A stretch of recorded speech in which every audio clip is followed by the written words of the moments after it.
मोदी जी ने एक काम किया है, दुनिया की सबसे बड़ी फेक न्यूज फैक्ट्री बनाई है। $1 बिलियन का हम लोगों ने एप्पल के फोन एक्सपोर्ट किए हैं असेंबल करके ही। आप मौन क्यों हैं? 10 जाबाजों की शहादत हुई है। उसने एक घायल की भी सूची नहीं जारी की और चाइना के डाटा पे भरोसा है। गजब बेइज्जती है। वहाँ पे गलबैया कर रहे हैं, झूला झूल रहे हैं चीन के साथ। बिहार रेजिमेंट का युद्ध घोष है बजरंग बली की जय, मगर वो इनको लगता है सामुदायिक। राजपूत रेजिमेंट का युद्ध घोष है राजा रामचंद्र की जय। महिला होने के नाते पूछती हूँ, बिल्किस बानो के अपराधियों को किसने रिहा किया? बड़े मियाँ तो बड़े मियाँ, छोटे मियाँ सुहानंदा। ISI को पठानकोट बुलाकर आप निरीक्षण कराते हैं, लाहौर आप चले जाते हैं लपके हुए। अच्छा, हमको सिखा रिया है। आप शांति के कबूतर उड़ाते थे और हमने बाज उड़ाए हैं गुरु गोविंद सिंह जी की तरह। नाइस। कैसे लोग हैं? ये किस तरह के लोग हैं? ये जाबाजों की शहादत पर चुप रहे। अभी मजा आएगा ना भिड़ो। पर मैं कह सकता हूँ हमारी सरकार के किसी नेता ने आतंकवादियों के लिए आंसू नहीं बहाए।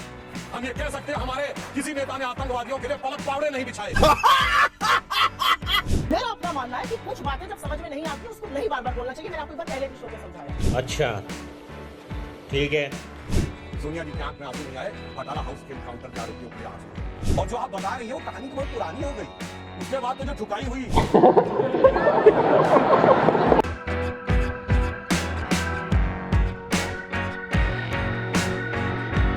चलिए शुरू करते हैं। ज्ञान जो होता है ना वो बड़ा खतरनाक होता है। जैसे आधा सच पूरे झूठ से ज्यादा खतरनाक होता है। ये व्हाट्सएप यूनिवर्सिटी के स्नातक लगते हैं मुझे। मोदी जी ने एक काम किया है, दुनिया की सबसे बड़ी फेक न्यूज फैक्ट्री बनाई है और दुनिया की सबसे बड़ी व्हाट्सएप यूनिवर्सिटी भारत में स्थापित करी है और हर चारों चुंबक उसका सदस्य है। आपको मैं बताती हूँ, उन्होंने आतंकवाद पर बात बोली। निकालिए अपने अपने फोन अभी। पिछले 2 हफ्तों में राजौरी में और पुंछ में आतंकवादी हमले में हमारे 5 जवान राजौरी में और 5 पुंछ में शहीद हुए। इस देश के प्रधानमंत्री के पास एक क्रिकेटर की उंगली टूट जाने पर ट्वीट करने का वक्त है, लेकिन एक वक्तव्य इस देश के गृह मंत्री का, इस देश के प्रधानमंत्री का हमारे 10 जाबाजों की शहादत पर नहीं आता। आपको क्या लगता है, आप आतंकवाद को स्वीकारेंगे नहीं, एक्सेप्ट नहीं करेंगे कि हमारे जाबाजों की शहादत हुई है तो वो बंद हो जाएगा? उन परिवारों से पूछिए, क्या उनको सम्मान और श्रद्धांजलि इस देश के प्रधानमंत्री को नहीं देनी चाहिए? आप मौन क्यों हैं? 10 जाबाजों की शहादत हुई है पिछले 2 हफ्तों में। 20 जाबाजों की शहादत हुई चीन में, वहां पे गलबैया कर रहे हैं, झूला झूल रहे हैं चीन के साथ, साबरमती में बैठ कर शहनाई सुन रहे हैं। ये बात करेंगे चीन पर। 18 बार प्रधानमंत्री चीन में गए, भगवान जाने क्या चीन से रिश्ता है तो चीन का नाम लेने में कतराते हैं। क्यों डरते हैं हमारे प्रधानमंत्री चीन का नाम लेने में? ये सवाल मैं पूछती हूँ, सवाल देश पूछता है। 20 जाबाजों की शहादत हुई है। इन्होंने कुछ बातें बोली और उन बातों को बोलने से पहले मैं एक महिला हूँ, आधी आबादी की बात कर लेते हैं। यहां से मुश्किल से 10 या 15 किलोमीटर दूर पर इस देश की सबसे डेकोरेटेड, सबसे सम्मानित वो लड़कियां जिन्होंने बड़े बड़ों को पटखनी देके हम सबके सीने गर्व से चौड़े किए हैं, 1 महीने से बैठी हैं और यौन शोषण का आरोप आपके सांसद पर लगा रही हैं। आपके मुंह से एक शब्द नहीं फूटता है, एक शब्द नहीं निकलता है। मोदी जी के मुंह से एक शब्द नहीं निकलता, अमित शाह के मुंह से। क्या ऐसी आपकी फंसी है ब्रजभूषण शरण सिंह से कि आप नहीं बोलते? ये सवाल मैं एक महिला होने के नाते पूछती हूँ, मैं एक महिला होने के नाते पूछती हूँ। बिल्किस बानो के अपराधियों को किसने रिहा किया? क्योंकि वो मुसलमान थी तो आप बोलेंगे नहीं। अंकिता ठाकुर का जिसने कत्ल किया, जिसने उसको जिस्म फरोशी में ढकेला, वो आपके विधायक का बेटा था। आप क्यों चुप है? आपने वहां पर इमारत ही गिरा दी कि सबूत ही ना मिले। आपका विधायक दोषी पाया गया है हत्या और सामूहिक बलात्कार का, कुलदीप सिंह सेंगर। ये बात करेंगे महिला सुरक्षा पर। ये चूड़ियां भेजते थे प्रधानमंत्री को, आज इनके मुंह से एक शब्द नहीं फूटता। महिलाएं इस देश की पूछ रही हैं और आपको भी पूछना चाहिए, क्यों चुप है मोदी सरकार? जब हमारी बेटियां जंतर मंतर पर 1 महीने से बैठी हैं, उन लड़कियों के आंसू देखकर, और आज की खबर फिर से मैं कोट कर रही हूं, एक समर कैंप होता था साक्षी मलिक बनने के लिए, तमाम लड़कियां वहां पर आवेदन देती थी। आज की स्थिति यह है कि बलात्कार और यौन शोषण की खबरों के बाद एक एप्लीकेशन नहीं आई है। ये इस देश की बेटियों के साथ ये कर रहे हैं, ये हमें पाठ पढ़ाएंगे। आज तक इस देश का ये न्याय था कि आज तक ISI ने हमारी जमीन पर पैर नहीं रखा था। ISI को पठानकोट बुलाकर आप निरीक्षण कराते हैं, लाहौर आप चले जाते हैं लपके हुए, भगवान जाने सिवई खाने, बिरयानी खाने, और सवाल हमसे आप पूछिएगा। आसिया अंद्राबी आपका चेहरा बनती है श्रीनगर में और सरहद पार जाके आतंकवादी गतिविधियों में शामिल है। आप एक दुर्दांत आतंकवादी को, यूसुफ को वहां पर टिकट देते हैं क्योंकि आपको अपनी सत्ता करनी है। ये कैसे लोग हैं? ये किस तरह के लोग हैं? ये जाबाजों की शहादत पर चुप रहेंगे। मणिपुर जलेगा, ये चुप रहेंगे, ये प्रचार करते रहेंगे। इनको ये याद है कि इनको क्या क्या कहा गया। कर्नाटक जाकर क्या कहते थे साहब? मुझे फलाने ने ये कहा। कर्नाटक ने क्या कहा? कर्नाटक की जनता ने कहा, मुद्दे है बेरोजगारी, मुद्दे है महंगाई और मुद्दा है भ्रष्टाचार। अगर उस पर बात होगी तो हम बात करेंगे, नहीं तो विपक्ष में बिठाने का आपको काम करेंगे। साहब हिमाचल गए थे, हार गए, कर्नाटक गए, हार गए, और ये विश्वगुरु बने फिरते हैं। इनकी बातें सुन लीजिए तो भारत शायद 1947 में ही आजाद हुआ हो, के बाद अब 2014 में आजाद हो गया हो। मेरा अपना मानना है कि कुछ बातें जब समझ में नहीं आती उसको नहीं बार बार बोलना चाहिए। मैंने आपको एक बार पहले भी शो पे समझाया है। हम मैन्युफैक्चरिंग कर रहे हैं मोबाइल की, जी नहीं, हम मोबाइल फोन की असेंबली कर रहे हैं। हमारा जो इंपोर्ट का बिल बढ़ा है वो इसलिए बढ़ा है क्योंकि हम उतना पार्ट असेंबल कर रहे हैं, वैल्यू एडिशन नेगेटिव है। हमारा जो कार का एक्सपोर्ट का मार्केट था वो कम हो गया है। सच को स्वीकारिए साहब, तब आप सच का समाधान कर पाइएगा।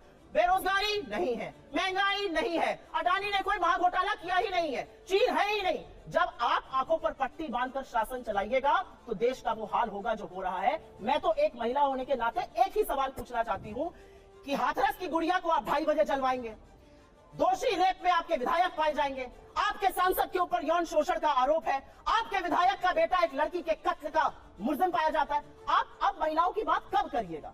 बेटी बचाओ बेटी पढ़ाओ का नारा देने वालों से यह सवाल मेरा है कि साक्षी मलिक और विनेश फोगट से आप कब मिलने जाइएगा, उसका जवाब दीजिए। पहली बात तो व्हाट्सएप यूनिवर्सिटी का कमाल देखिए साहब, असेंबली होती है, वैल्यू एडिशन निगेटिव हो जाता है।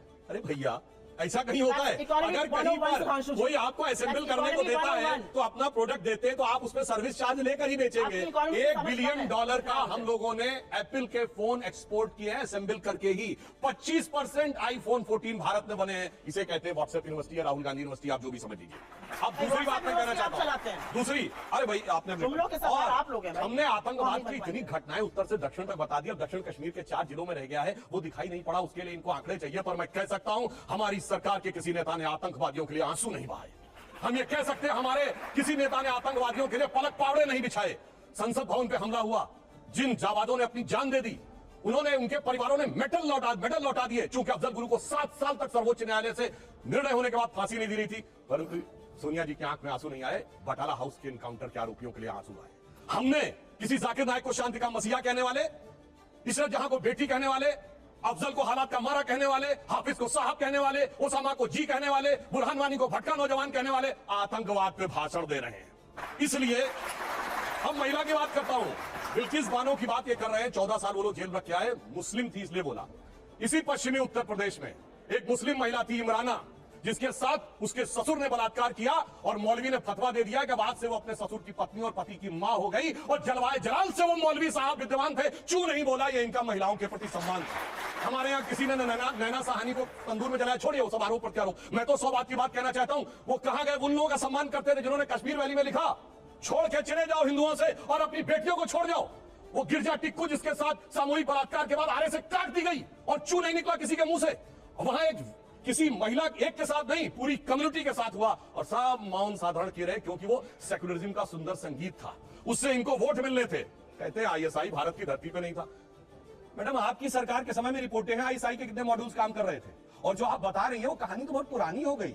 उसके बाद तो जो ठुकाई हुई कहां, उरी में, जो कुछ हुआ बालाकोट में, उसके बाद इमरान खान है प्राइम मिनिस्टर ऑफ पाकिस्तान बोले पाकिस्तान की नेशनल असेंबली में। जो हिंदुस्तान ने किया है बालाकोट में उससे ज्यादा कुछ खौफनाक ये लोग करना चाह रहे हैं। आप ये सोचिए, आप शांति के कबूतर उड़ाते थे और हमने बाज उड़ाए हैं गुरु गोविंद सिंह जी की तरह। और आपने लास्ट में कहा शायद देश 1947 में, 2014 में नहीं, आप 47 से मानते हैं, ये राष्ट्र सनातन है, चिरंतन है, 1947 में पैदा हुआ नहीं है। इसीलिए इस राष्ट्र को कोई अपने को फादर कहने लगता है, कोई क्रिएटर कहने लगता है, कोई राष्ट्र का निर्माता कहने लगता है। ये राष्ट्र वो है। अब लास्ट में एक बात करो, कर्नाटक बात है, बिल्कुल अच्छी बात है, पर मैं पूछना चाहता हूं, कर्नाटक में चुनाव परिणाम आए, हम हारे और ये जीते।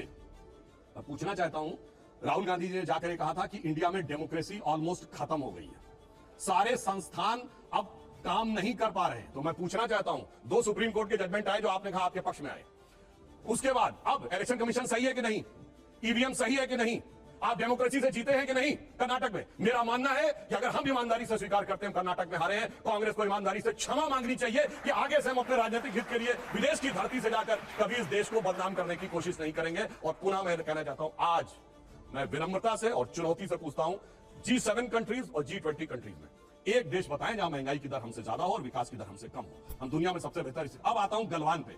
गलवान में हमारे 20 सैनिक बलिदान हुए हैंड टू हैंड फाइट में। देखिए चीन पे इनको कितना भरोसा है। आप प्रैक्टिकली सोचिए, गोली नहीं चली, हाथ की लड़ाई में 20 लोग मारे गए, उधर से एक को घायल नहीं हुआ। ये होती है व्हाट्सएप यूनिवर्सिटी या राहुल गांधी से प्रेरित बुद्धि। ऐसा हो सकता है क्या? इंटरनेशनल मीडिया ने बताया कि 60 के करीब उनके सैनिक मारे गए, उसने एक घायल की भी सूची नहीं जारी की, पर चाइना के डाटा पे भरोसा है और भारत की सेना पे भरोसा नहीं है। और अगर मैं पूछूं, जो हमारे जवान वहां बलिदान हुए थे वो किस रेजिमेंट के थे पता है आपको? बिहार रेजिमेंट। बिहार रेजिमेंट का युद्ध उद्घोष जानते क्या है? बहुत घनघोर सांप्रदायिक लगेगा आपको। बिहार रेजिमेंट का युद्ध ध्वज है बजरंग बली की जय, मगर वो इनको लगता है सांप्रदायिक।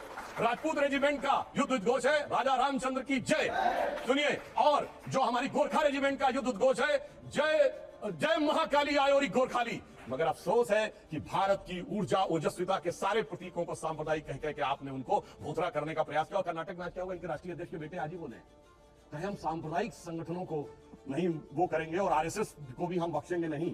अरे भाई, बड़े मियां तो बड़े मियां, छोटे मियां सुभान अल्लाह। और मैं इनसे विनम्रता से पूछता हूं, अब आप अपना वादा निभाइए।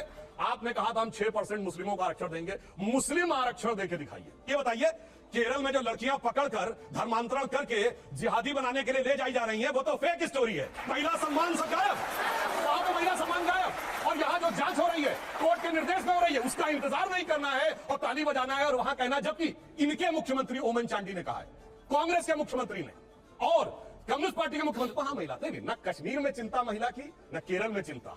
और जहां पर जांच हो रही है, जांच रिपोर्ट आने का इंतजार नहीं, सारी चिंता वहीं पे दिखाई पड़ती है। इसीलिए कहते हैं अंदर से कुछ और बाहर से कुछ और नजर आते हैं। बाखुदा, आगे मैं नहीं बोलूंगा, वो गाना आप लोग जाके देख लीजिएगा। दोस्तों, वीडियो अंत तक देख ली है तो अच्छी लगी होगी। अगर वीडियो अच्छी लगी है तो वीडियो को एक लाइक और चैनल को सब्सक्राइब कर लेना। और वीडियो में आपकी क्या राय है ये जरूर लिखना। वीडियो अंत तक देखने के लिए आप सभी का बहुत बहुत धन्यवाद। चलिए मिलते हैं अगली वीडियो पर, तब तक के लिए बाय।